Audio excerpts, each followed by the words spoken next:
Alrighty, I will get the recording going so that anyone who cannot make it live can still catch the recording and learn all of the amazing things.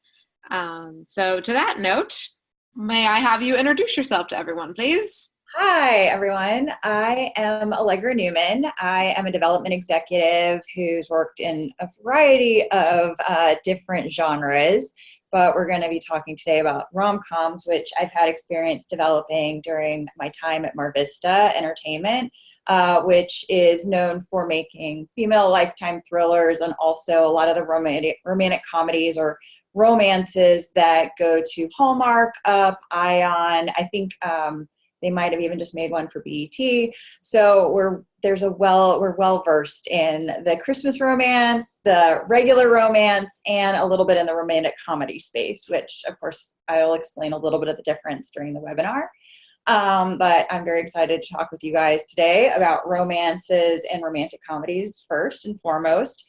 And yeah, Alex, should I get started? Yeah, I think let's just dive right on in. Okay.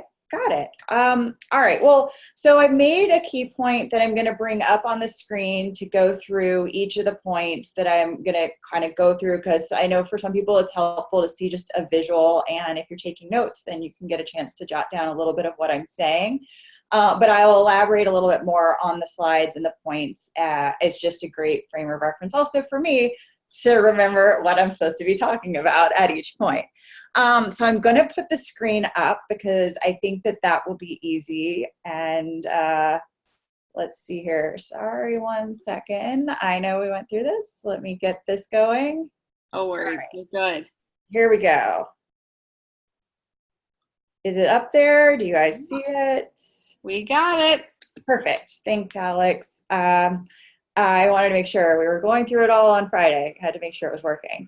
So I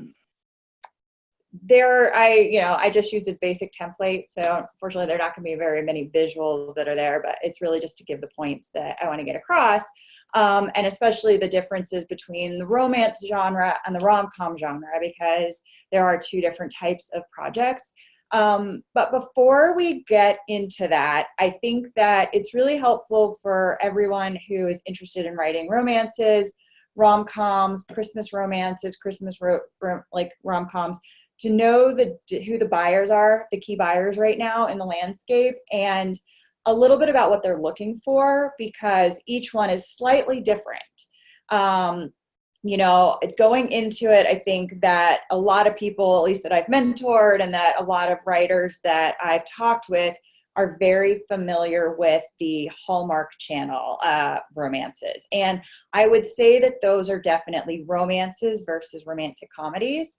Hallmark Channel is typically looking for traditional romances with very light comedy for Christmas. They have a Winter Fest, which is when they air in January. Summer weddings or summer romances, and also they have a fall harvest time as well. So they typically look for romances that are seasonal. Christmas being like they own Christmas. Every buyer right now is competing with Hallmark and wants to get into it. That's why even Netflix is now making their own Christmas movies, because Hallmark owns November and December. In terms of how many people go and watch their movies, they get tons, but they also want people coming back throughout the year. And that's why they've really branched out to these different seasonal areas. And Winterfest is usually things that are going to be aired, movies that are going to be aired during January and February that are centered around winter type ideas. Mar Vista had done one a year ago that was centered at a ski resort. So they're looking for that snow still and that cold weather, but they want to look for something that's a romantic setting that's not just Christmas focused. They also have a little bit of spring, summer weddings, of course, and summer escape in some way. And then they look for September and October, usually things that are going to take place in like areas where the leaves turning. They love festival type movies. If there's an apple festival, if there's a pumpkin something or another, but it's kind of all tied to the season. Lifetime is looking a little bit, their romances, but with a little bit more comedy, just slightly more. they're really looking mostly for Christmas. That's their big area of focus in the rom-com space and the romance space. But they also have been looking for opportunities to premiere movies that are about a little bit of escapism during the summer. So it might be set in a tropical location or have some sort of summery theme to it that feels a little bit bigger than what we might see in a small town summer on a Hallmark movie. So that's one of the things that they have been looking more for. Netflix has gotten into rom-coms for the young adults, for YA. They started to branch into Christmas a few years ago. They're also looking for diversity. So they really have a big focus on finding romantic comedies that even don't have to be just your traditional one, but they're doing different movies that focus almost like a less expensive version of Crazy Rich Asians, or diversity in many different cultures, ethnicities. So it's definitely something that for diverse writers is something to look at and think it doesn't have to just be a Hallmark type of story. And then they are looking for the traditional romances in the vein of Hallmark. I mean, Netflix has made it very clear that they're really going after every single potential audience. And they realize that there is a large audience at Hallmark and they want that audience. So over the last 2 years, they've really started to spend some money to put movies in development and to produce them that feel like you would see it on Hallmark. And that would be more of the traditional romance versus a little bit edgier, a little bit funnier on the romantic comedy side. Some of the other cable networks that are just worth knowing about are Up Network, Ion, and BYU have also been looking at romances for Christmas and are starting to make a few of them each year, or they also are acquiring them from independent studios, which would be the last buyer that I think is worth including. Those independent studios being companies like Real One Entertainment, Cartel, Mar Vista. They're looking for projects that they can either pitch to the buyers on behalf of the writer and they would produce it, or they also look for projects that they can produce on an ultra low budget that would fit the mandate to the key buyers, which they can license to the buyers. And so in that respect, those movies are usually made for under $1 million. They have very specific parameters that they have to meet in order for the production budget to fit that script or project. But they produce it fully, they fully finance it. And then what they end up doing is they share it with Lifetime, Hallmark, Netflix, different buyers. They sometimes end up in a bidding war on the project. But what they're ultimately trying to do is only give a license to the network or to the streaming provider, and then they're going to retain most of the rights, and they're also going to be licensing the project internationally to key buyers in France, England, Italy, sometimes Australia, Spain. So they have a little bit of a different way that they work with those projects, but they really need the domestic sale as well. So that's why it's really important to know the other buyers, because the lens through which they're evaluating romances and rom-coms are through the lens of, can we sell this to one of our domestic buyers? So I mentioned that there are, that independent studios are also always looking at whether a project can be licensed for their international partners. They have, I would say that specifically with even now maybe Netflix and as well as independent studios, they have a very, they want to make sure that not only will the project work for their domestic buyers, but that if they're retaining most of the rights to the project, it would also be something that they could put up on, they could either license to international buyers or put up on their international streaming platforms. So a lot of times now there's a huge focus on, will this work globally? Because that's where they're going to maximize their profit. And really all of these movies, as much as we love them for the entertainment, for the buyers and the financiers, they want to make sure that they're actually going to make money off of it.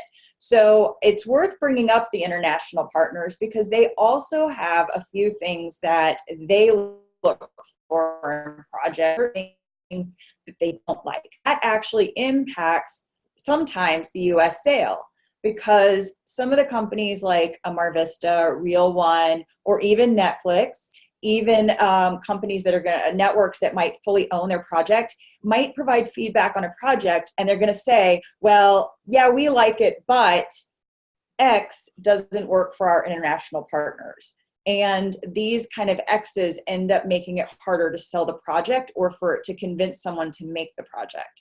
So most US romances and rom-coms are developed to align with the content needs of the key international licensees. Elements that global appeal are aspirational and likable characters, beautiful locations, and they really want to make sure that there's chemistry between the two characters, like especially the two romantic leads. That's something that I've heard a lot of feedback specifically from international buyers when they're evaluating projects. That's always one of the things. Like the French like to say, keep it spicy. And it's not to say that that means to keep it racy for us Americans that might see spicy as something that's going to be a little bit edgy. It just means we want to see a little bit of will they, won't they in the romance. They want to believe, are these two going to figure out that they're in love with each other, and are they going to be together by the end? They like that little bit of tension between the two characters. Certain things that don't work for our international partners are very specific, and they really don't change. So this is something that actually goes across many genres. I've also worked in kids development, and these were things that we also had to be aware of and we had to avoid in some of our kids' content, with the exception of two things.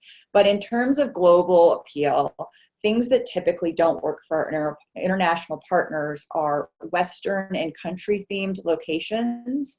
So a story could be set in Nashville, and that's fine. But they don't really want to see everyone wearing cowboy hats, cowboy boots, fringe.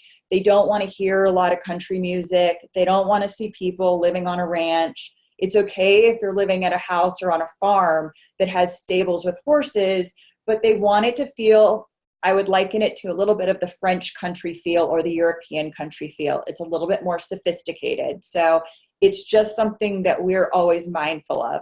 Plaid shirts tucked into jeans is okay, but we typically take off the country hat, the cowboy hats, the cowboy boots. We limit those type of things because we know that as soon as our buyer sees that, they're going to say, no, we don't want it. And they don't really like to have a lot of country music either in the content.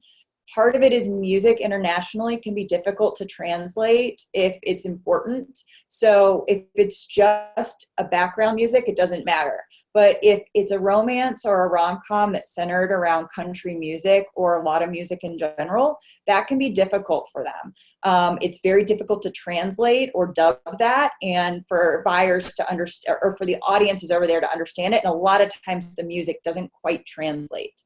The other things that we try to avoid, and for many reasons, but also for international specifically, are political stories.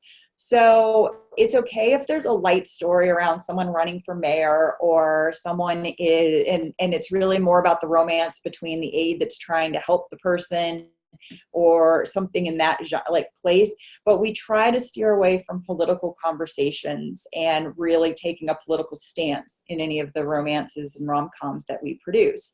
And most buyers in the domestic space, or it's including studios and networks, keep that in mind, because unless it's based on a true story that's just so amazing and it's worth telling, we just don't really want to bring those in. They just don't do as well internationally. Same goes for the military. Well, the military can be difficult, both domestic and international. Domestic-wise, it's because stories set in the military often need us to get sign-off from the military for that story to take place, even if it's fictional. So that is its own red tape to get that done. But internationally, the US military doesn't always have the biggest fans. And so we're very sensitive to that as producers in terms of what we're looking for and what the global appeal will be for a project. We're very sensitive to it. We understand that it doesn't perform, that these stories don't always perform well internationally. And we tend to want to hedge our bets against something that's going to be a more sure thing versus going down that road. The other thing for international partners, strictly in the adult romance space, that are two different things that are worth also pointing out. A lot of our international partners don't like magic or Santa Claus stories. So magic is something that typically doesn't translate well. A lot of our international partners say that their audiences want something that feels grounded and realistic. And Santa Claus is also another thing which just doesn't really resonate with them, because not every country celebrates Christmas with Santa Claus. So we tend to be very light in those things. It's not to say that we haven't produced, and that a few romances that haven't with magic haven't been successful over there in the TV space, but they tend to be very, very few and far between. So we try to be very aware of that as we're producing content. Okay, so this is where I want to just quickly break down the differences between a traditional romance, a rom-com, and a Christmas movie, because there's a slightly different parameters, or what we always call the box or boxes to check off for each of these movies. And I typically will say rom-com and mean either a romance or a romantic comedy, because I'm just thinking about who the buyer is. But there are a lot of buyers for Hallmark, and Hallmark as well, that don't like to hear the words rom and com put together. And they will like very quickly say, we make romances, not romantic comedies. So that's why I think it's important to break down the difference, just to give you a sense of here's what a romance is versus the romantic comedy. So the traditional romances are the majority of romance movies right now that are sold in the US, and primarily to Hallmark. But to give you a sense of the median age of the viewer, it's 50 to 60. That median age of the viewer on a Hallmark, for a Hallmark movie, is 56 years old. There are younger people that are watching the movies, but most of the people that gravitate to Hallmark movies tend to be in almost near or in retirement. So we're always sensitive to that, because they come to storytelling with a different point of view. The content that they watched when they were kids is very different than the content that kids watch today, and even teens. And they're less likely to be the Netflix crowd.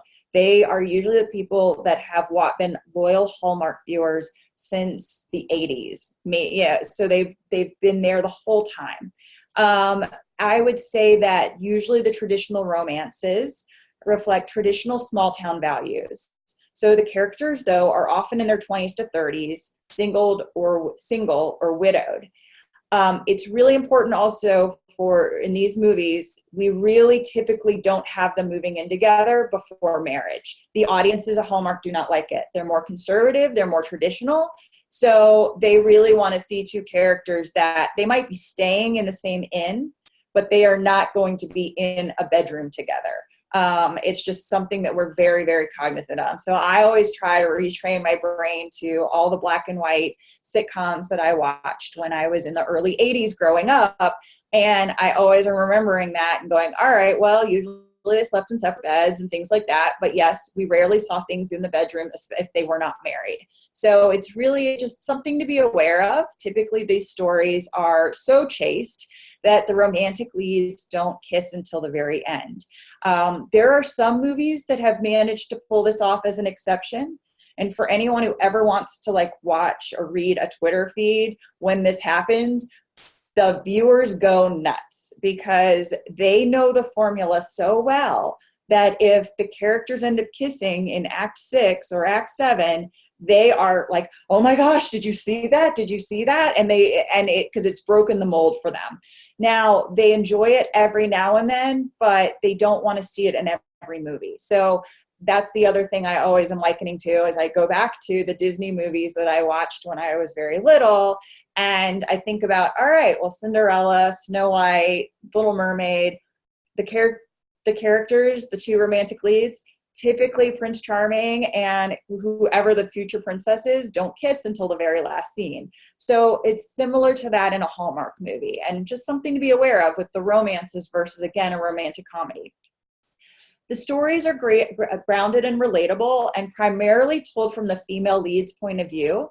So most of the movies are really about the female's perspective. She's the one who her life is going well, or maybe not so well in some aspect of it. But she's the one who's going to meet the guy she might not initially like the guy very much, but then she starts to have feelings for him. A misunderstanding happens, and then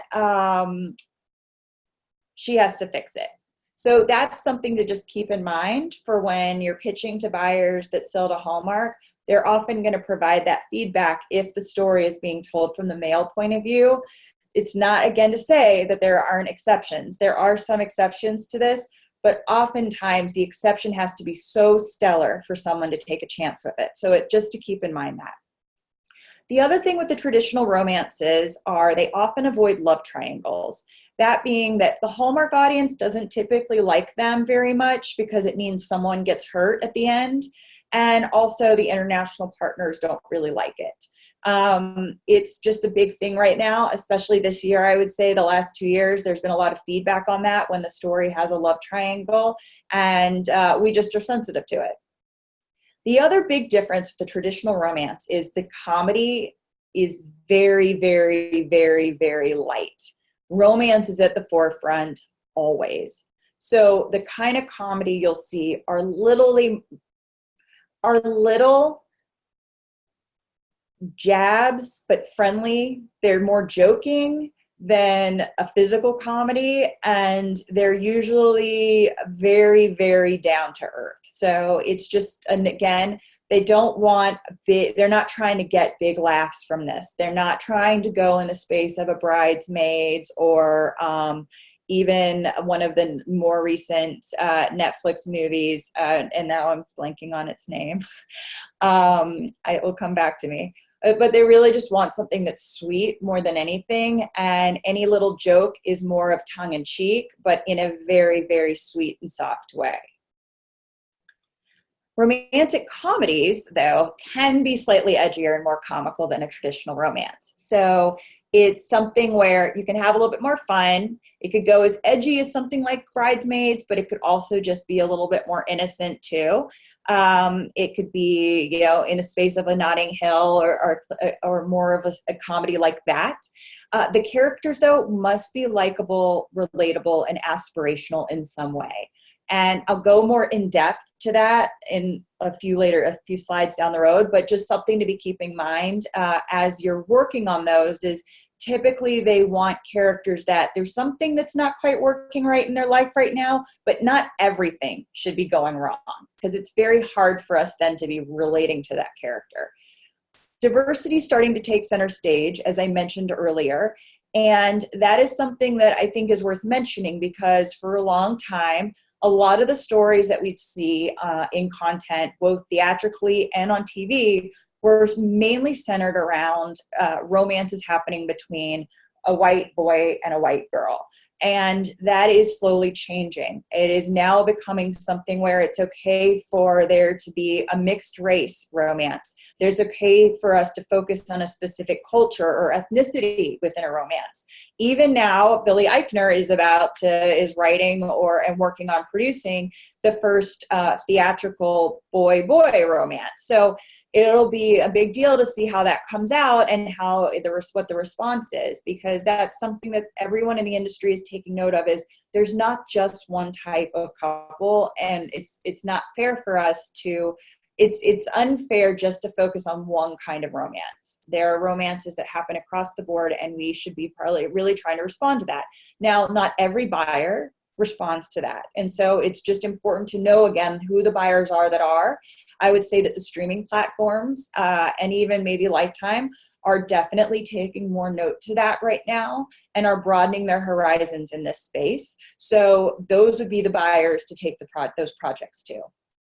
The other thing with romantic comedies is they want them to feel more contemporary and modern than a traditional Hallmark romance, which is usually a little bit more small town, traditional values kind of thing. It's okay for romantic comedies to incorporate more technology, trends, and grounded situations that feel more relevant to people now than perhaps they did 30 years ago. So it's in those situations, those actually help you a lot in the buyers that are looking for that is seeing if it's a YA movie, it should definitely be seeing these kids using social media in any certain way, whether it is Snap, whether it's they're tweeting, whether they're using WhatsApp, whether they're using a new app that we haven't even thought of yet. But it's also important to be aware of what age group when you're, let me start that over. When you're writing to a specific age group, it's important to reflect the technology that they're using. So for an example, I've read scripts that have been written in the last 2 years where they have teens or kids, young adults, I'd say, in their early 20s on Facebook. And I can tell you that most kids are not on Facebook. They barely even use Instagram. Some of them do, but most of them right now are living on Snapchat, a little bit of Twitter, depending on what it is, but they're on WhatsApp. So it really does make a difference for us as executives when we're reading a script, for it to feel authentic to what teens or what YA audiences are responding to now. On the same token of this, or even on the flip side, I would say, if you're writing to a romance of someone who's in their early 30s, that person's probably more on Facebook and on Instagram than Snapchat.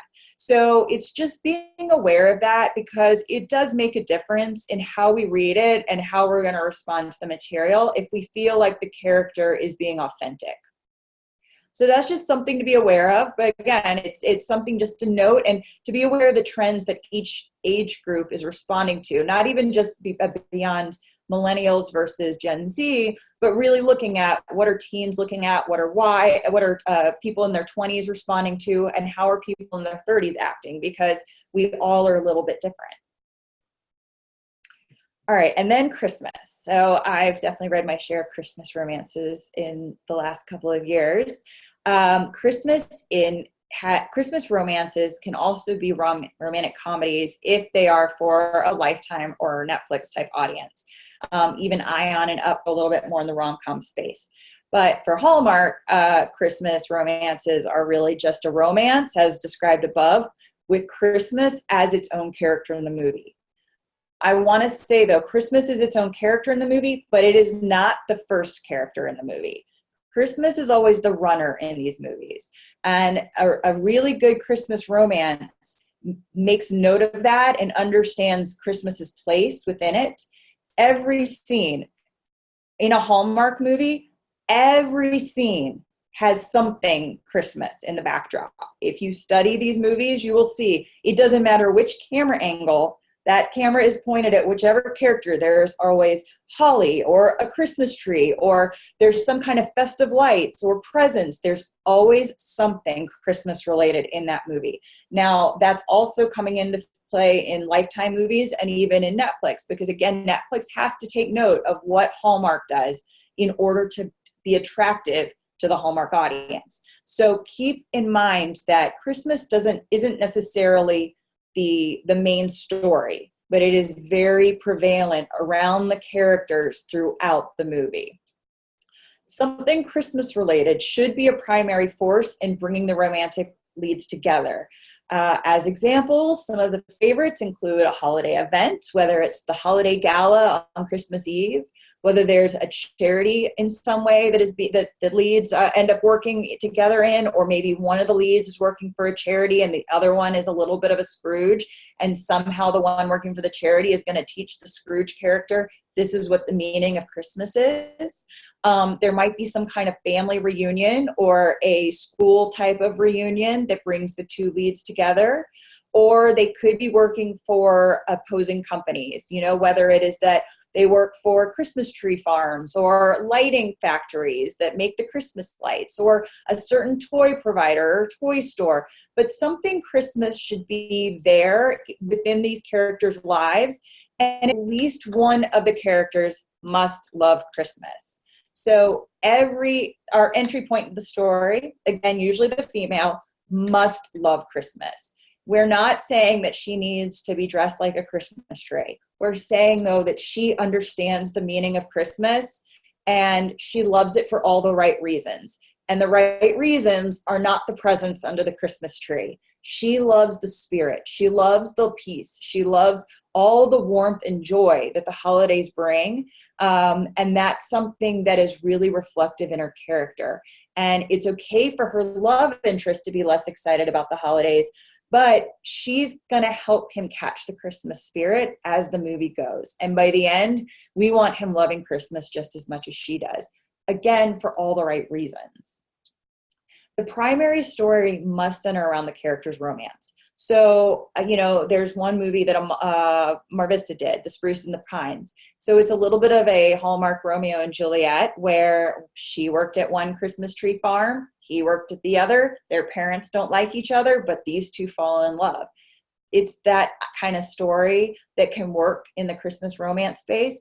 There's also so many other versions. So I really encourage people to know all the different kinds, because those type of movies, it's very versatile. It doesn't have to just be the Romeo and Juliet.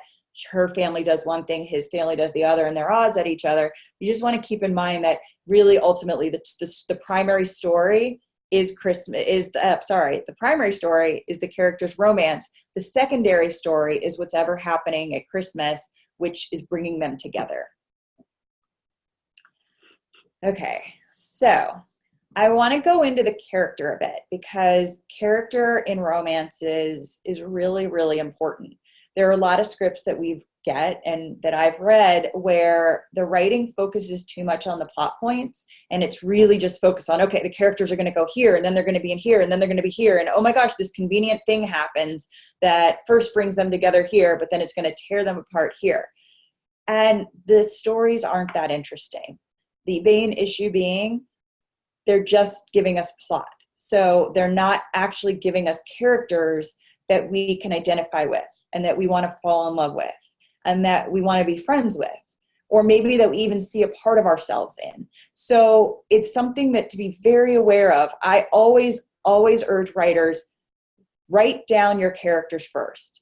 I even have come up with ideas. Part of my job as a development executive is coming up with, okay, if I want to pitch this project, oh, this would be a really cute story. All right, what's the story? Okay, that's the little hook. Who are the characters? And I will sit down and I will write half a page to a page of each two of the main characters, and I go in deep. I figure out, who are they? What do they love? What is their favorite thing about, life? What do they want out of life? What kind of coffee do they drink? Do they drink coffee? It's all these little texture things that will make a difference as we are learning to love the character or meeting the character in series, like in the movie.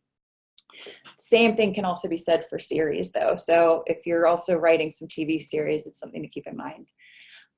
The romantic leads must be what I call large. So I say large as a way just to give an acronym for everyone.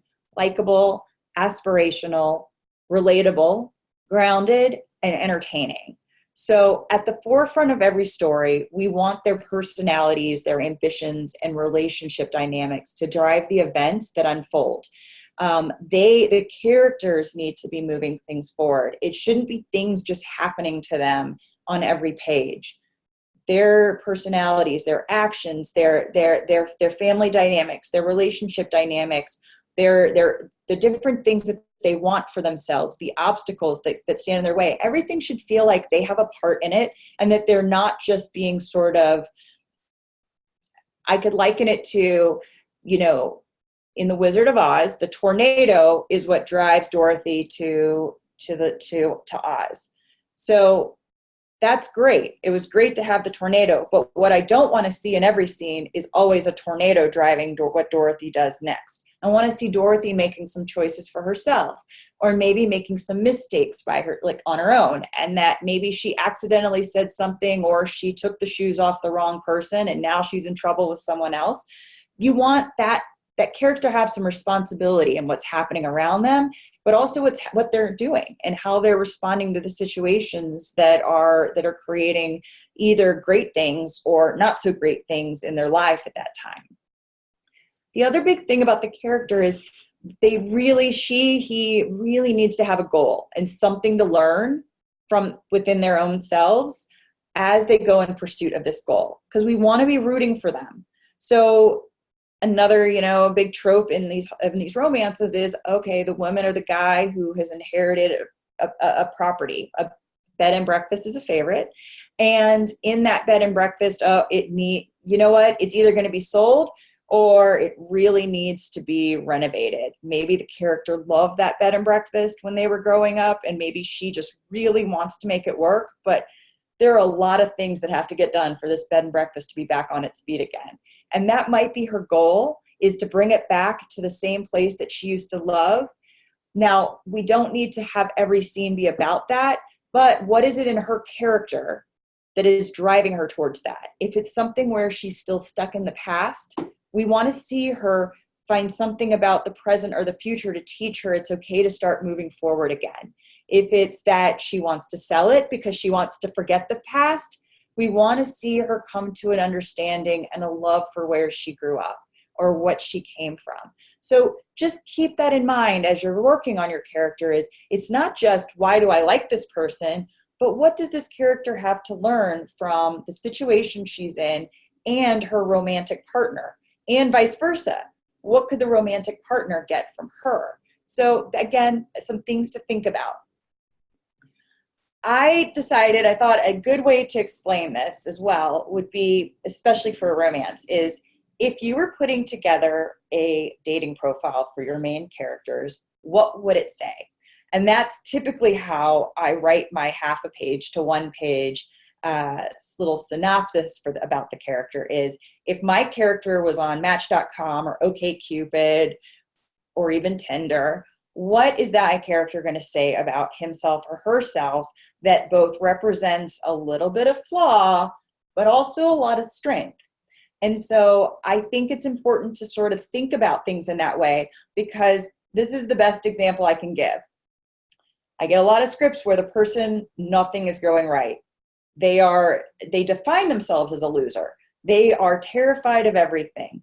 And I can't find one reason to like them or root for them, because I feel like I'm watching or reading a train wreck with no hope. And we want to have some hope for the characters that we make friends with. You know, if we're sitting in an airport, we're more likely to strike up the conversation with someone who seems friendly and kind of nice looking versus the person who has a scowl on their face or who looks like they literally want to melt into the seat. So this is an example of a character that I feel like epitomizes a little bit or embodies a lot of different things that I would say, okay, this is the character, this is who I'm trying to set up. Self-reliant, smart, and striving to be the best version of myself. Coffee first thing every morning is a mandate for the latter. Sometimes a red velvet cupcake helps too. She can write a recipe for a clean and tidy closet, but will likely burn the water if asked to make spaghetti or any meal. So she's not perfect. She's very organized, but she can't cook worth anything. She's committed to making the world a better place, giving 100% to her friends, family, and future career as a VP of marketing at the sustainable goods company where she's worked for the last 4 years. This sets up, she has optimism. Now, she doesn't have to be, Kimmy Schmidt. She doesn't have to be so optimistic that you just go, can you please be quiet? But she does see herself going somewhere. She wants to get somewhere. She wants to be the best version of herself. She wants to go somewhere in her life. But on the weekends, you could find her DIY crafting, hiking, wine tasting with her friends, or stretched across the sofa, just chilling out with a compelling book. So she's relatable. She's someone that we go, oh, I get you. I like you. She could go skydiving. She can go do many different things, but let's know what her layers are. Let's get a sense of who she is. And the same with him, same with our romantic lead if he's a guy. What does he like? What is he not so great at? It's okay to be honest. I met my husband because on my dating profile, because I met him through Match, I had said I don't like camping. And that was the one thing he zeroed in on, was what do you have against camping?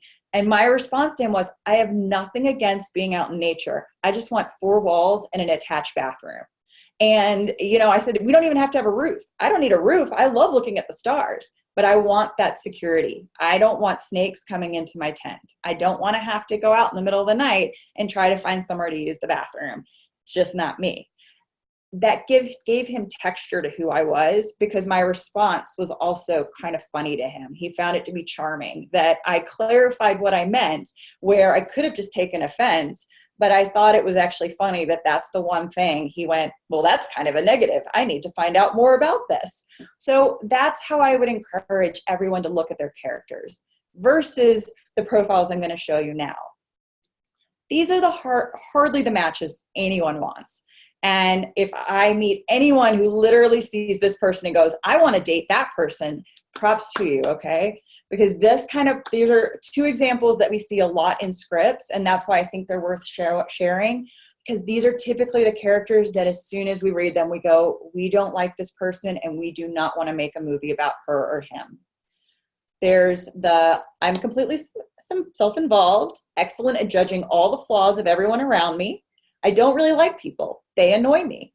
I'm 100% dedicated to being the worst assistant possible, so my boss will promote me on no merit of my own. And who cares if I can barely find my keys, much less my favorite pair of shoes in the apartment I never clean? Isn't there someone else to do that kind of work?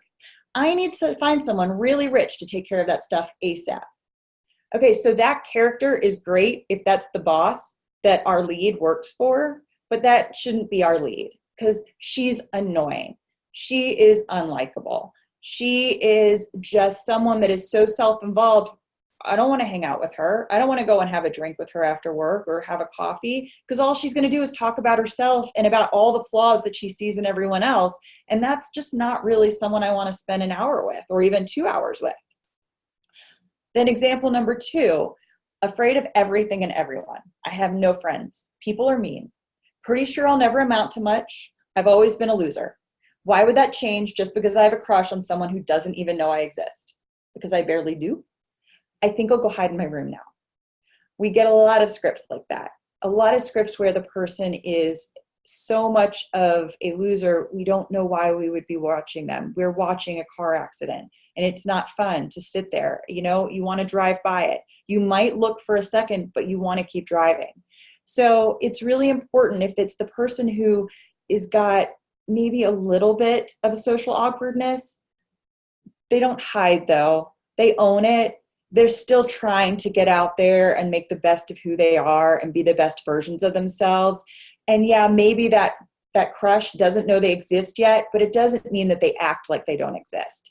They realize they still have a self-worth and they have dreams and they're going after those dreams with or without the crush. Now, if the crush comes along or there's an incident that brings this person and the crush together, that's great. We want to see what happens.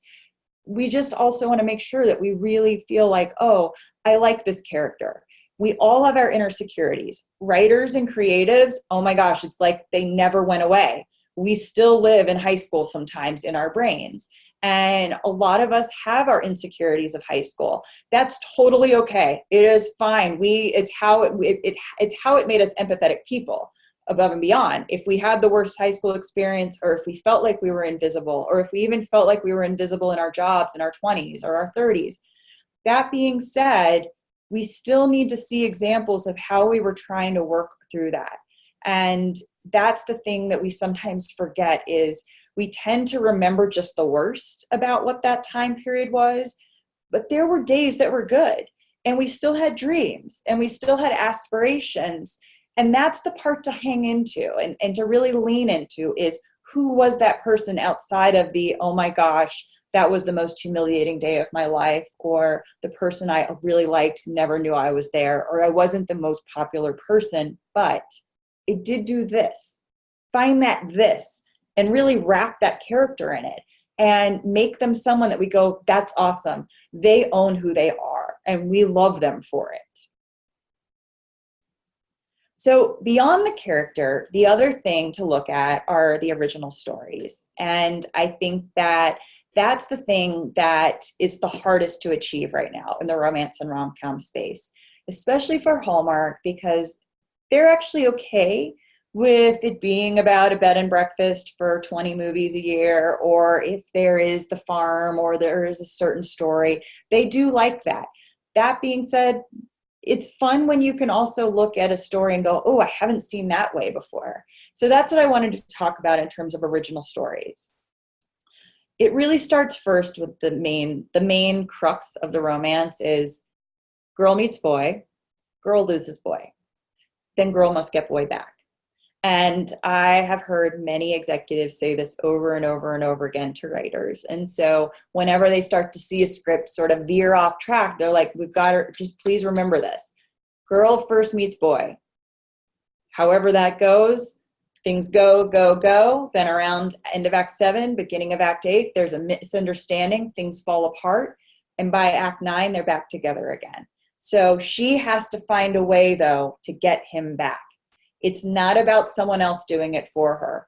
If it's the romantic lead, whoever our entry point is in that story, he or she, when there's that misunderstanding, must figure out a way to make it right again or to try to clear up that misunderstanding. And that's an area where we also see a lot of writers try to go into this space of, oh, then Aunt May comes in and she's going to like fix it all. And she's going to go talk to him and tell him how it was all the wrong way and it was all a misunderstanding. No, it's one thing if Aunt May is in the coffee shop and makes a mention of the misunderstanding in a way that clarifies what it was. But Aunt May, it's not her job to fix the romance. If Sally is our lead, it's Sally's job to fix what happened and to fix the misunderstanding. And that's something just to remember as you're looking at your romances is we want to see the romantic leads take a proactive stance in the romance, and we want to be seeing them try to make it right again. The other big thing is that authenticity, and I can never say this word, so I'm going to try it again. Authenticity is a portal for original takes on old ideas. So in terms of looking for original stories, sometimes it's worth watching a bunch of the bed and breakfast stories or watching a bunch of one kind of Christmas romance and then thinking, how would yours be different? How would you make it different?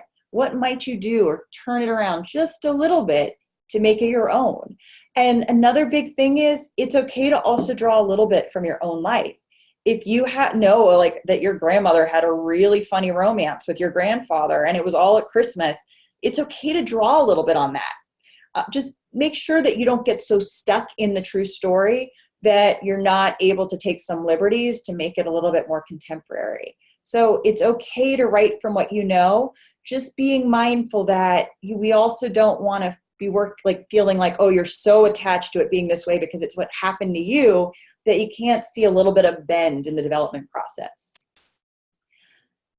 The other big thing with the original stories is that, again, it's something I mentioned earlier, plot is the backdrop for romantic leads to shine. It is where we, again, want the characters to be at the forefront, making the decisions, doing the things that either work in their favor or work against them. Sometimes the obstacle might be something that's related to work or a situation that's going on, but we want to avoid the convenient events and situations fixing the character's problems. And there are so many examples that we see of this. There are examples of, she goes into work and then she's got a date, but then, conveniently, her boss, who has never asked her to work late her entire life, suddenly needs her to work late tonight because the most important job in the world, which is never explained, has to be done right now. And we're thinking, well, that's rather convenient. So here's the biggest thing is if you can see an event and you're reading it and you go, well, that's rather convenient, we're going to be thinking the same way too.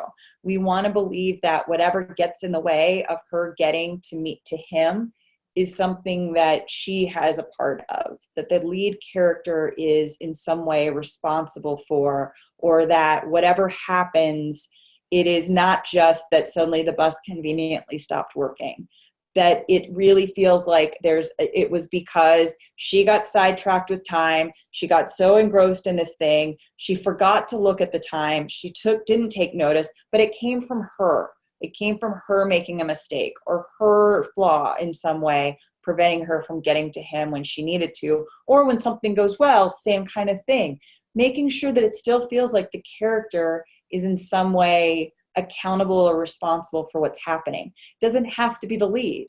It could be that it is a sidekick or that it is a boss, but we just don't want it to feel like that person conveniently showed up when that person needed it and then conveniently didn't do something when we needed something to go wrong.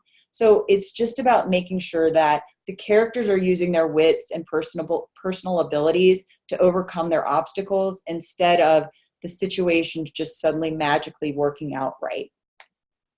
And the other big thing just to always remember is romantic tension is everything. So whatever the story is and whoever the characters are, we want to make sure that there's a really, really, really clear romantic tension between them. You've got Meg Ryan and Tom Hanks, great example of romantic tension. You know, whether it's that you're owning two different stores or you come from two different walks of life, why aren't you seeing eye to eye? Or what is it that you each are in a push and pull with each other for a little bit over? It's just, again, something that works really well is we want to be guessing, are they going to be together by the end? And what could potentially keep them apart? Because if everything's happening so easy, we're thinking, oh, well, this is great. All right, they're going to get married. All right, well, why are we watching this? We want a little bit of suspense, a little bit of that tension to think, uh-oh, will that job take her away from him? Uh-oh, will she find out about this or will he find out about that and be upset? So just to keep in mind that part of it. Now, that being said, I actually just thought of something that wasn't in an earlier slide, but is something to be aware of, especially with Hallmark movies, is being careful of what is either duplicity or lying. So it's one thing for there to be a misunderstanding, but they don't really like it in Hallmark movies when the characters lie to each other and that they're knowingly lying to each other. So I would just say that also to keep that in mind as you're looking at your stories in that space is the tension should really come from the personalities or something within that space, or whether a little bit of the situation for these two characters in a Hallmark movie specifically, and not just because one decided not to tell the other one something. All right. And then the last big thing to bring up, which I've already said, is that, but I want to kind of hone in on a few things with it, because this is, I think, really important only because the entertainment industry is going through a very deep self-analysis of itself right now, and especially in how we have approached creative stories and content in the past and how we want to do it in the future. This also involves looking at who we are working with as talent, both in front of the camera and behind the camera, and how we are bringing voices to the screen in all capacities. There is a growing demand for diversity and culture in romantic comedies, just like throughout the other stories right now. It is not just about making historical films or making a specific ethnic-focused drama or comedy, but also in romantic comedies, we want to focus on love in all places. And in that, we really want to be able to be more open to diversity and culture. That being said, we are also looking at how these stories are told and who is telling them. Because in the past, the best way to say this, because this is really the entertainment industry was founded on mostly white males that were writing women's stories. They were writing cultural stories, but they didn't come from those cultures. And maybe they grew up near that culture, but in terms of having a strong point of view of what it's like to be born and grow up a different color or a different religion or a different culture living in a different part of the world, they didn't actually have that. They were just sort of guessing what it would be like. And there's a lot of pushback on that now, because people who feel like they're not being told, their stories aren't being told in the most authentic way possible. And that is a huge thing right now. And that word comes up all the time, authentic. So stories with diversity and cultural representations benefit from an authentic voice or point of view. And that's why I encourage writers, if you grew up in a different situation and you thought, well, I couldn't tell this story because, I grew up in a Muslim environment, or I grew up in this, or I grew up in that, but no one wants to hear that story. That's not necessarily true anymore. Those stories do deserve to have a platform. And there are many, especially on the digital providers and the streaming platforms, they're looking for those stories to tell. And so I would just encourage writers to look at that. But if you are not diverse, it's not to say you can't write that story, but be aware if you are that you might get pushback or you might get a no right now because they really want it to feel authentic. And right now executives look at things and say, well, I'd really like the person who is of color or who is a female to be writing this story or directing this story. And so we might want to bring someone else in to do a pass on it. And it's just something to be aware of. So it's sort of a pros and cons on either side.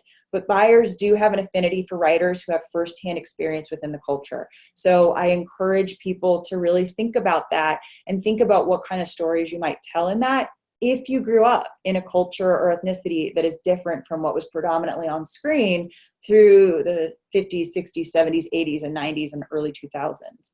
Feel free to sort of dive into that and look at what that story would be.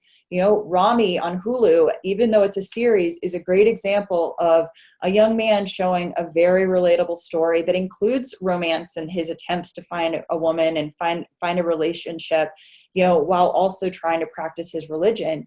That's something that feels very grounded and heartwarming because we can still relate with him. Even if we didn't grow up in his religion, he's giving us a window in what he has been raised, but we also kind of understand the struggles of what it's like to try to find that person that feels right for you or that you can connect with or that gets you in some way. And then I just want to touch upon adaptations and true stories and also YA. And it's just because there's a little bit of value in this, but it's not a lot right now. I would say that adaptations of books and true stories can have value as long as they have had a respectable degree of commercial success and fit the buyer's content mandates. So I just think that that's something to be aware of. It also does help to have attached talent, whether it's a producer, director, or cast, who can hold the rights to the property for content buyers to have interest. So someone really needs to have the rights. It's not just saying, I really like this book and I want to write the story for it. It's about getting the rights, coming to the producers or the networks and saying, I have the rights to this. I think it's a really, really great romantic comedy or a really, really great romance, and I would like to be the one to tell it. Also, again, I mentioned something earlier about YA and understanding the demo. Young adults really want stories that reflect their modern lives. So if you're going to write a story about what it's like to be in a YA romance, it really, really makes a difference right now that the YA romance is set in this day and age. The kids don't have the same affinity to the past, and the 80s, 90s, and early 2000s don't mean as much to them. The past is sort of in the past, as they will tell us all the time when I was working in kids TV. So they want to see kids that are just like them going through a relatable romance situation. Again, I think that common missteps are writing characters' points of views and stories that reflect the writer's generation instead of Gen Z and young millennials. And I would just be really cautious and aware that current YA audiences are really less interested in retro stories, and they don't want to feel like they're being scrutinized by an older generation. So it's really important for their stories to feel authentic to who they are now, and that it doesn't feel like it's someone older writing down to them.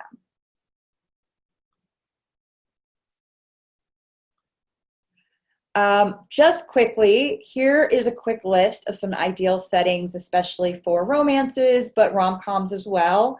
Romances, quaint towns with lots of charm. Rom-coms and romances could have some beachside and lakefront communities, smaller cities with positive images. Tropical exotic locations always wins big. They really like beautiful homes and beautiful apartments. Characters should feel like they live in something that is an aspirational place where you'd go, oh, I like her apartment. I want to live in that apartment. Big in the romance side, cute coffee shops, restaurants, vineyards, they score highly. Again, though, the location should be the backdrop and not the focus of the story. And then the other thing I just want to bring up, because I mentioned much earlier this idea of independent studios producing their own projects and then licensing them. And then there's also the buyers who buy the project and finance it themselves. So a Mar Vista or a Real One Entertainment is an example where they may also produce a certain number of romantic specs every year, but those specs are usually going to range around $400,000 to $500,000 US versus a network or digital streaming movie, which would be more in the 5, even perhaps up to the 10 million range, but usually around 5 is where the median is. The higher budgets, though, are typically accommodating bigger on-screen talent, so they're not necessarily paying the writer or director more. It's usually because they want to bring a bigger name into the movie, and they're going to have to pay some more dollars for that to happen. But I do think that what is the biggest thing in terms of romances, especially that's important, is it's much easier for a producer to evaluate a romance and say, I could make this for $400,000 or $500,000, but I could also pitch it up to the networks and streaming platforms and potentially be able to make it for $5 million. But they want to see first, can I make this for $400,000 or $500,000 in Canada? Because if I can, sign me up. I want this movie. So these are just a few quick bullet points to keep in mind as you're writing your romances and romantic comedies, which can help producers evaluate the budget. One is keeping character counts small. Most romances feature 2 leads, 2 to 4 supporting cast, and maybe 3 to 5 characters with less than 5 lines. Avoid stories with lots of young children. It's very, very expensive to produce movies with children in them, or even series, because children have very limited number of working hours per day, which means that it takes longer to shoot their scenes. And most of these movies are made within 3 to 4 weeks. So they are usually between 15 to 20 shoot days. And when you have kids in every scene, you're guaranteed that it's going to extend your budget and it's going to extend your production schedule, and you might get a no based on that alone. Minimize locations to no more than 6 or 8. Producers often aim to film 10 script pages per day to meet tight production schedules. They prefer staying at one location for a full shoot day as much as possible, because when you have to travel, it takes out time that you could be using capturing what you want on screen. So therefore, each location should take up at least 10 pages of real estate in a script to justify that location being in the script. The other thing to just keep in mind is trying to avoid expensive locations. Schools, cemeteries, popular landmarks that would be difficult to recreate can be extremely expensive for production budgets. So it's often something that we try to be mindful of and to kind of keep in mind. A lot of high school movies, we will actually do most of the scenes out of high school or outside a building or in a locker room that could have been a gym that we rented, because it's usually harder to get schools to open up to us without having to pay a lot of money. It's also hard to get schools in general because for most of the year, kids are in the school, which means we are limited to the number of days or the time of year that we would be able to shoot in it. So just something to keep in mind as you're working on your projects. And then final thoughts before we open up to questions. These are just the things that I always encourage writers to look at. Keep it simple. The A story is always the romance between our leads. B and C stories are very light runners. So just remember that, because when you start to have 5 or 6, 7 stories happening all at once, and it wasn't the intent when you're just wanting to focus on the first 2 characters, it becomes so convoluted we don't know what we're following. And there's really a limited number of pages to really build out this romance. So just keep it simple. If it ever starts to feel complicated, it probably means I got to simplify this. Avoid cliches and stereotypes. In the industry, we're really, really trying to look now at breaking molds and bringing new ways to think about things. So we don't want the female to always to be the victim. In fact, we don't ever want her to be the victim. We want her to be strong. We want her to have a mind of her own, to be independent, self-sufficient. She's capable of doing things. Maybe she can't fix the plumbing under her sink. That's completely understandable. But what can she do? And let's focus on that. Let's look at what she's capable of doing and what value she brings to the world. So it's the same with every single character. We've all seen the horrible boss, or the boss that does this, or the flighty person. It's okay if that's an element of the character, but it shouldn't be the whole character. So let's just make sure that the characters feel real and textured and dimensional. Avoid inserting dramatic situations for the sake of creating dramatic moment. It really, really, really should feel organic to the story. Otherwise, we're going, why is this happening right now? And again, characters should drive the tension, not the plot points. The plot point should not be the tension driver. It always should be the characters and their dynamics with one another.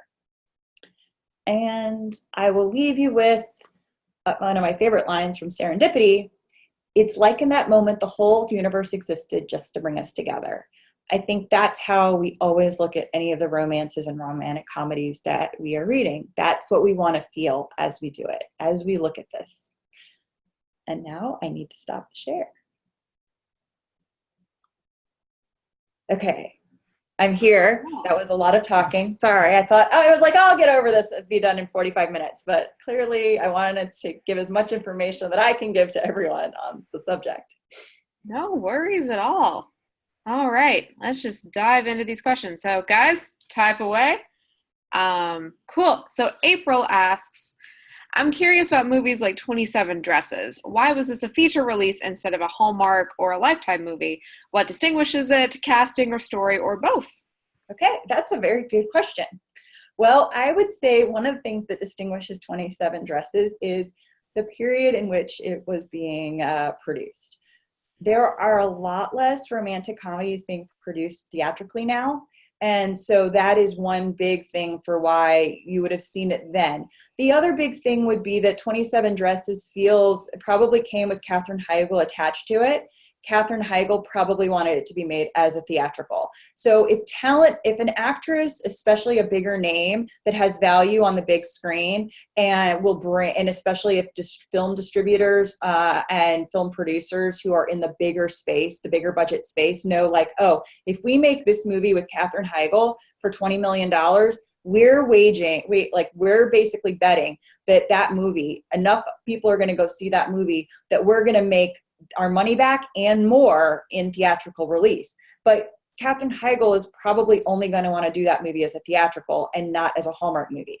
There are some talent that recognize their space and they recognize that they bring value to Hallmark and Hallmark wants to work with them.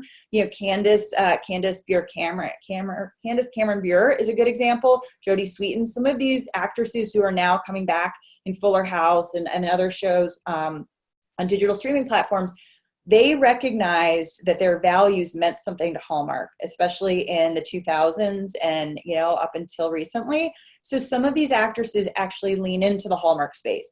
Some of them don't because they want to work in a theatrical space and they have gotten to a point in their career where they can have that sense of independence and control over where their movies go. So I would say that most likely with 27 Dresses, that was something that either Katherine Heigl was attached to or a theatrical producer had that project and approached her about it.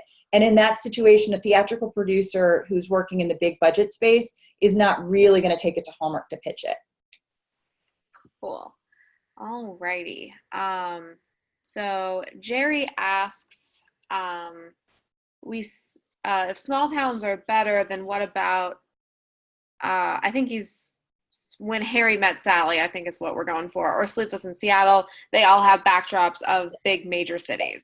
Yes. And I would say if you're in the romantic comedy space, that is perfect. That's perfect. If you're in the romantic comedy space, Seattle is a great location. I wouldn't say that for Hallmark it works. So I would say that for Hallmark in the romance space, it's really about a small town.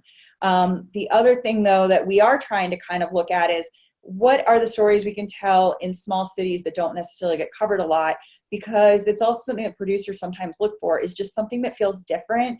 When so many stories are told in New York and LA, it gets a little bit tiresome. Seattle, when Sleepless in Seattle was made, was not a very popular, it was popular, but not the way Seattle is now.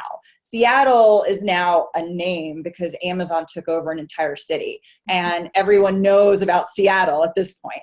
But I would say that in the 90s, it was a place you'd go visit, but it wasn't necessarily like a top destination for even international tourists. So if you were putting Seattle in a movie, it was like, oh, okay, that's nice. Seattle, definitely, they have a place. It's not to say that the bigger cities don't have a place in any of these movies. Yes, Miami, Dallas, you could go San Francisco. All of these cities can definitely be used. In a Hallmark movie, it's going to be harder to sell them on this. I would also just say that for some budgets right now in the content space, it's hard for us to recreate San Francisco and recreate certain cities if we have to shoot it in Canada or in a tax incentive state. So it's just to be aware that a lot more of these romances are being made in areas where it's less expensive to produce them, and they come with a few limitations. There are certain movies still produced up in those cities, I'm just going to say that the majority of them are looking for what could look like a Nashville or a Memphis or, you know, a smaller place. What could we cheat? Mm-hmm. Cool. All righty. So Suzanne asks, why do you think Crazy Rich Asians was a big hit in America? Um, I would say probably a combination of things. I would say that one part of it is as I would, here's where I will go. Based on the trailer alone, when I saw the trailer, I went, that movie looks like a lot of fun. That movie has aspiration written all over it. Doesn't matter what race they are. That is the fairy tale. You're dating a guy, and then unbeknownst to you, you find out he is one of the richest men in the world. I mean, that is like winning the lottery. But he chose you, and he loves you. But now you have to go and meet his parents. I think that there is an aspiration and a dream-like quality to that romance that we can immediately gravitate towards and go, oh man, that to find out that the guy is a millionaire. I once read there was a news article of this guy. He had won the lottery. He had put all the money in a blind trust so that no one could trace it to him. He was single. He met a woman, fell in love with her. They got married. She had no idea that he was a multi-millionaire. No idea until after they got married. And one day he told her when they were going to buy a house. And he realized he had to tell her. Now, would I say that that's an awful lie? I'm like, well, there's some dishonesty there. But what he wanted to make sure is that she loved him for him and not because of his money. And that, I think, is genius. Like, I went, that's amazing. So I think that Crazy Rich Asians, there's a sense of that. There's a sense of romance that is fairy tale-like. It's a little bit of Meghan Markle and Prince Harry. There's a little bit of that feeling to it. And then I think also the brilliance of color and texture and music, and it felt whimsical. It felt like something we hadn't seen in a long time. We also don't get a lot of romantic comedies in that kind of softer space that are for a broad audience in theaters anymore. So I think that there was a sense to me, it's a little bit of like the Joy Luck Club, where audiences really wanted to go and escape in a beautiful romance that looked so vibrant and colorful and wealthy and in this exotic location. Didn't matter if it was Singapore or who the ethnicity was. What mattered was, this is fantastic. Like, I want to go there. I want to be in this life. So that's why I think it did well. Right, cool. Okie dokie. So Cheryl asks, while it sounds like this isn't your genre, I'm curious about Black comedies with a romantic element and how that fits in the marketplace right now. That's more like, I think the independent film space is really the true indie. Like, if you're going to go into the film festival circuit, that's really the only space right now for them. They're a little bit harder to sell. I would say that right now, here's where I would say why there's a huge gravitational force happening where people just want light. They want something that feels hopeful. And I think that in the current world that we're living in and the current landscape of what we see in the news every day and what's happening, it feels dark. And so I think what everyone is gravitating towards on the theatrical and on the TV and in the streaming space when they're producing them for themselves is we're responding to the audience's need for something that feels hopeful, light. That when I talk to people who watch Hallmark or watch romantic comedies all the time, they're like, I just want to feel a sense of love and peace and hope in something for a while. So I think that the darker comedies with a romantic bend to them are still in the independent space, but they're even difficult right now to get a lot of acquisitions from or distribution on, because it just feels a little bit too close to home. Again, though, at some point, the world will switch to, like, you know, rainbows and sunny days as this happens. And, you know, there's always an ebb and flow in our lives and in the greater world. And then so everyone will want something just a little bit dark and twisted again. So that's just where I would see it right now. All right, cool. So Mary asks, I live in San Francisco Bay, and there are so many small towns with character. Does Hallmark shy away from making things in California or Uh, setting things in California? oh, a little bit. I would say that, or if it's in a small town in California, if it's a small little farm town, they might go there, or even a seaside town is okay. But here's where California is difficult for Hallmark and most of this space right now. One, there is a slight, I would say, from the Hallmark audience, a less of an enthusiasm for Californians and for California in general, because we're a bit more progressive and we represent something different. I mean, everyone always only sees LA or sees California as LA, San Diego, and San Francisco. They forget that most of our state is actually beautiful farmland and really quaint towns.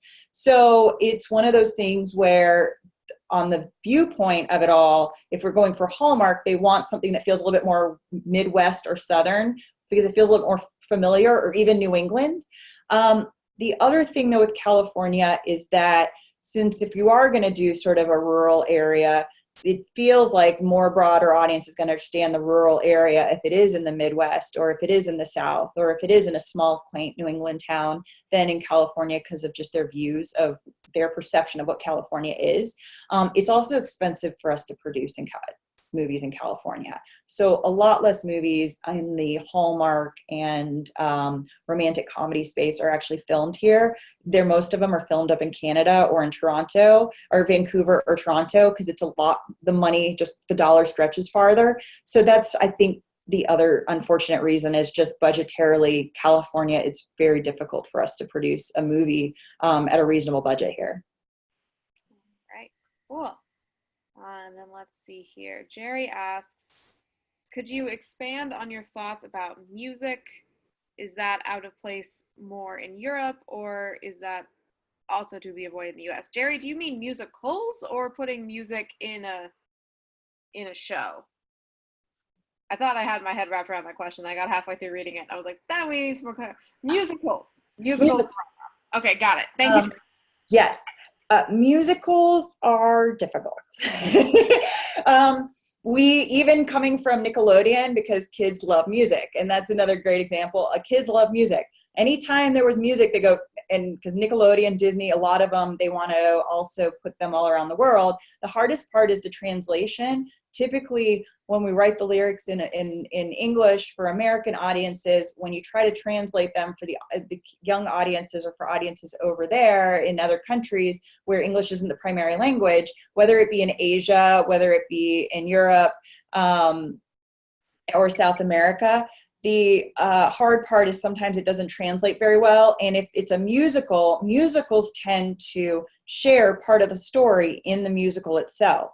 And so that's where it really has to be a very, very specific musical, and most likely that musical is going to become a theatrical for it to be done, to be produced. Disney has managed to figure out a way to sometimes make these movies and some shows, usually movies though, that have music that they can sort of translate for their international audiences. But Disney also has like a super deep global, like, they have their own. It's like it's almost like their international CIA to be able to work out how to make that project work internationally as well as domestically. So they take a lot more time because they're really building an IP and a brand out of that. In terms of just your general romances, rom-coms, and things like that, the musical side is very difficult if they're looking to make money on it, because it's going to be harder for it to translate it into an international audience, or to a country where English isn't the first language. All right, cool. And let's see here.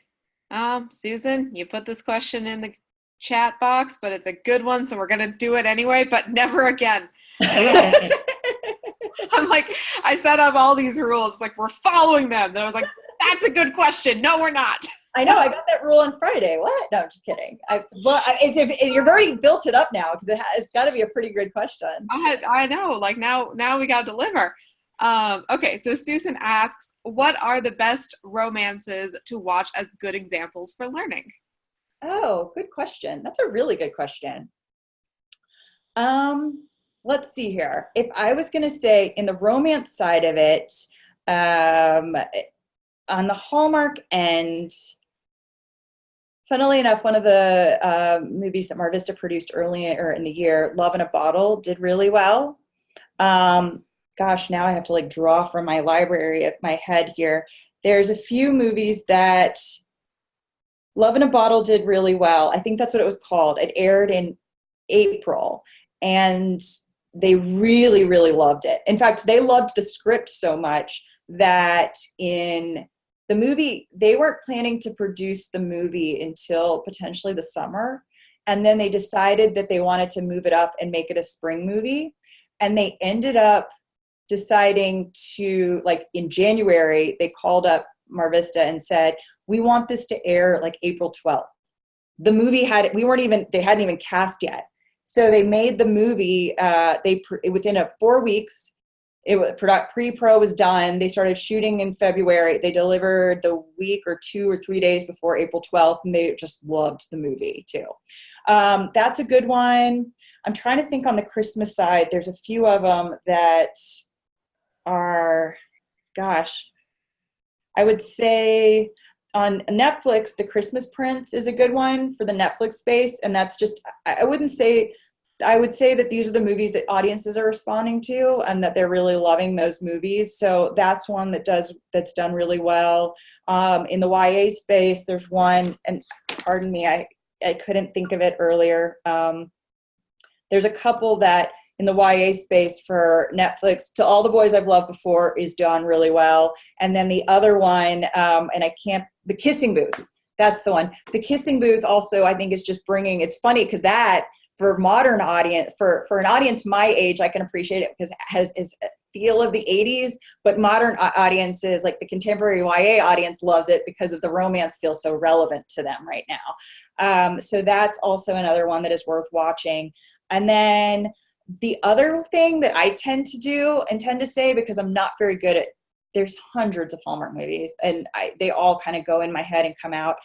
But what I do as a cheat whenever I want to see what's performed well and what their favorite movies are is I go online to some of the blogs from the Hallmark writer, like the Hallmark bloggers, and they tend to list some of their favorite romances and some of their favorite Christmas movies.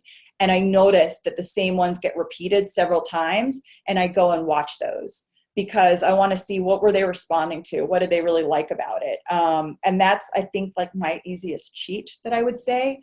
I've heard that there's also a couple Hallmark websites, not Hallmark owned websites, but it's like the fans and different Hallmark people write about, or Hallmark fans and different Hallmark viewers write about the movies they really like and the ones they're responding to.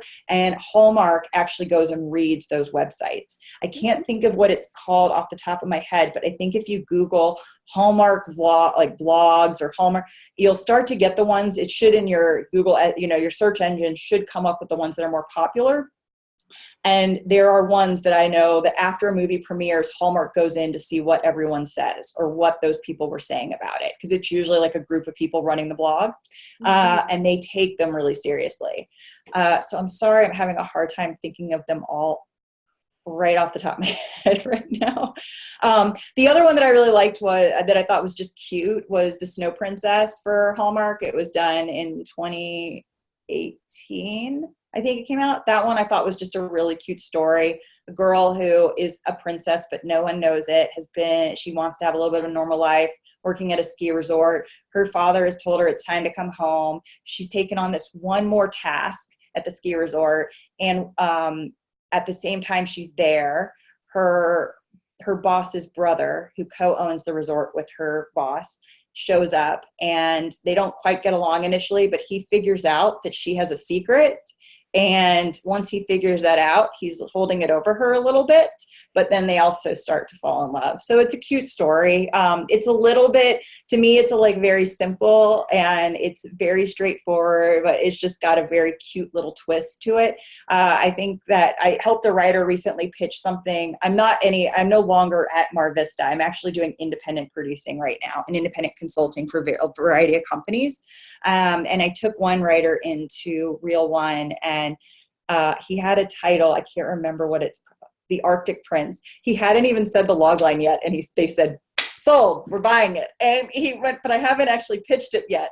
And they said, "Oh," he goes, they said, "Just title alone. It's got Prince in it. We're in. We're going for it." I mean, he pitched the rest of it, but they do like things with a prince or princess element, especially when there's a secret to it, or that it's an unconventional. You don't know that the person is a prince or princess.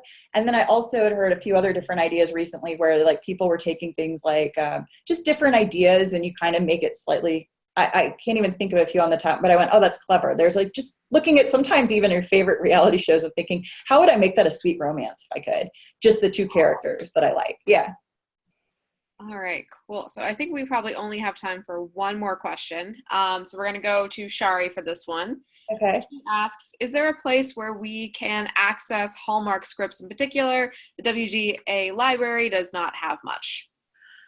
Yeah, they most of the Hallmark movies are written or are licensed from companies and from independent studios, and most of those independent studios tend to work with non-union writers, so they're not always required to register the scripts. Or the other part of it is that the script might have been written under a different name, and then the title of the movie changed when it went to Hallmark or Lifetime or wherever it went. So sometimes it doesn't quite match on the script.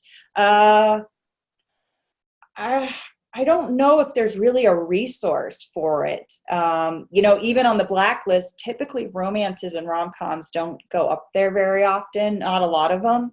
So it's a very good question. I'm not actually sure if I know a place. The only thing I can say is watching the movies is really the best way to just get a sense of them. All right, cool. Well, ladies and gents, that is our time. Oh, Susan's saying she's sorry for putting her question into the chat. That's okay. Susan, I forgive you because it was such a good question. It was a really good question. I'm so sorry. My head is blanking. If you know what I can try to do, I don't know if this, but Alex, if I can think of the names, because I have them written somewhere, then maybe I could send them to you and Joey, and you guys could send them out to the writers. I just have to find where I wrote it down because I did write it once. I was like, these are the names of the sites to check out. So I just have to find that in my notes. Yeah, for sure. And I can circulate it around to everybody and then they can go and click away. Yeah, awesome. But thank you so much, Allegra. This was absolutely wonderful. I hope it was helpful for everyone. Yeah, it was very cool to get to talk about romance for an hour and a half. Yes, I love it. Alrighty, cool. We are coming up on the end of our time, everyone, so I'm going to set you all free to enjoy your Sunday evening. Thank you again, Allegra. This was delightful. Thank you, writers, for being attentive and all your lovely questions. I guess everyone have a good night, and I'll see you all in the next one. Bye, guys. Bye.